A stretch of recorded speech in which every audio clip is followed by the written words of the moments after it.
Hello again, Year 9s. Welcome to the next part in our poetry journey.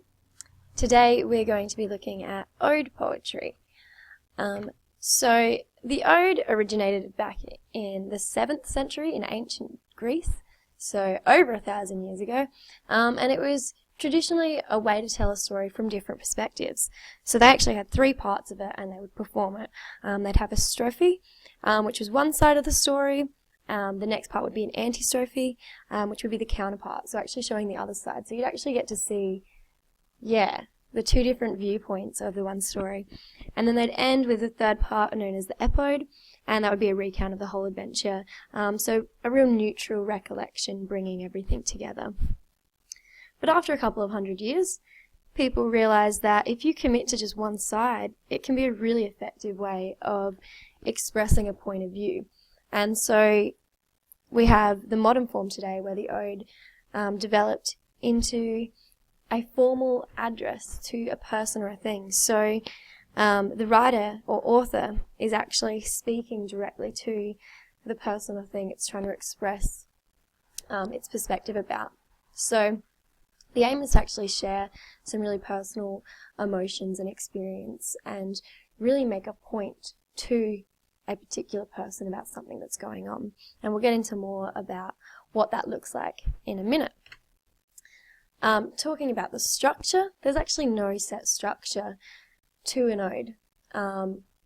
We spoke about stanzas in the last video, so it can be all in one massive stanza. As it says up here, it's at least 10 lines, or you can break it up and actually have 2 or 3 stanzas with, 3 or 4 lines each. There's no set rhyme scheme. So that was the aim of teaching ballads and sonnets last week, in that now you know a couple of different ways and you can experiment, or you can have no rhymes at all. And the lines just mainly vary from talking about the subject and then actually talking about your emotions towards the subject. So that'll be you, the author.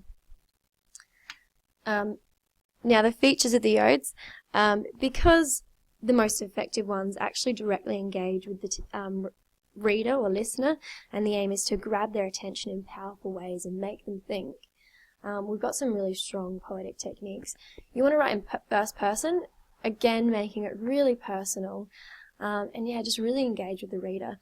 So things like rhetorical questions, so posing a question where you don't actually require an answer, but it just gets the reader thinking. So rather than saying, "It's a really hot day today," I might say, "Isn't it hot today?" And that sort of gets the reader going, "Is it? Oh yeah." And it gets them involved with the story that's going on. Inclusive language really, again, gets the reader involved.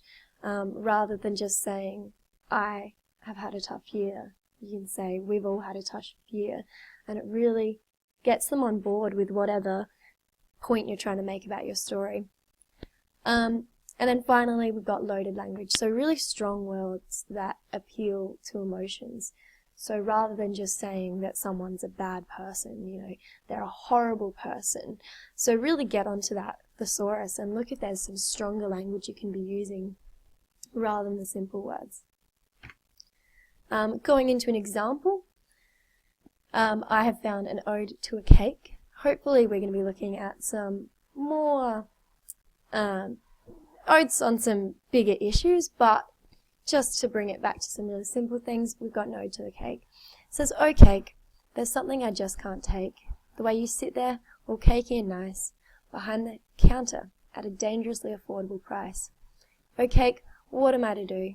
I only came in for a sandwich, but now there's you. Oh, you look all delicious. On your cardboard plate, it must be fate." Straight away, we can notice some rhymes happening. If you're remembering from the ballads and sonnets last week, we've got the structure of a sonnet here, with the rhymes happening right after one another. And then this next 2 bits, they've got the rhyme happening every second line. So that's like a ballad. So you can see how you can play around with it a bit. I've highlighted it in the orange, and I've talked about it over here, that the aim of the end rhyme was to really engage the reader and having some attention-grabbing sounds. So going back to that purpose of an ode to really engage the reader and get them really paying attention and involved in what you're trying to say. The next thing I found was some loaded language.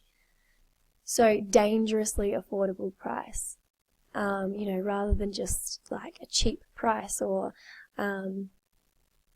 something along those lines, they've gone with dangerously to really express that the author knows that cakes are bad for them and strongly know that they shouldn't be eating them, but it's so cheap that it's, such a temptation.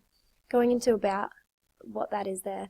I also found loaded language down here, calling it delicious.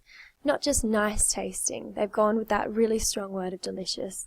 So we can see how that's really drawing you in a bit more. And then finally, they've used a rhetorical question. So what am I to do? And my explanation for this over here, on the right-hand side, it was just engaging the reader, actually asking them advice. So really expressing how full on this struggle is, that it's not just something that can be contained in themselves, they're really struggling. Between healthy eating and indulgence, really letting go and eating the sugar. The final part of our PowerPoint is just going on to the analysis questions. So, much like every other week, what I've done on this page, you'll be finding a poem, putting it in your folio and looking for any techniques, and then you'll be answering a couple of questions. So the first one, who or what was the ode directed to? Pretty obvious. Ode to cake. Sometimes it won't be that obvious. Most times it probably will. So that should be the easiest question of your life. You can be more specific. Say it's a cake at a shop. So the temptation's harder because, they're there for healthy eating and the cake is sitting there tempting them, as opposed to a birthday cake or something like that. So you can see how there's a little bit different context. But you could add a bit more depth there if you're looking for that A where you incorporate some evidence from the poem. The next question, what were they trying to say about this person or thing? Did they like or dislike them? And how do you know this? So I really want some examples from the poem. So reading through, they're describing the cake as nice and delicious, so probably saying that the cake is quite nice, but then they've also got the language of dangerously affordable and, I only came in for a sandwich. I shouldn't be doing this. So there are two ways you can answer that. You can say, they're saying that they really do like the cake, they describe it as delicious, and down the bottom here as well that it must be fate that they eat it. So there's a real positive emotions towards the cake, but there's also this underlying feeling of I shouldn't be eating you, and then you can bring in that use of the rhetorical questions of what am I to do. It's not as simple as just going for the cake. They actually are struggling with it. Things like that. There's many different ways you can answer that. But yeah, if you're going for the A, pull in some examples from the poem. And then finally, just like every other week, was this ode successful? So, in an ode, you're obviously talking to someone. We know that you're addressing the cake. So I'd say it's pretty successful in that way. They wanted to engage the reader quite well. They didn't include one of the techniques I talked about, but they have some real loaded language and a rhetorical question drawing you in, so that's pretty good. Another tick there. And they're supposed to swap between not only talking about the subject, so the cake, but also their emotions. So, they talk about, I just can't take it, and then you sitting there. Talking about the dangerously affordable price.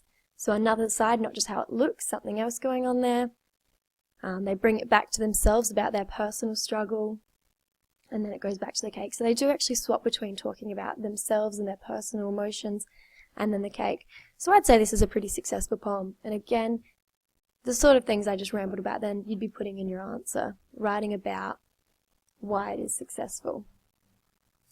So, good luck with the next ode part of your folio.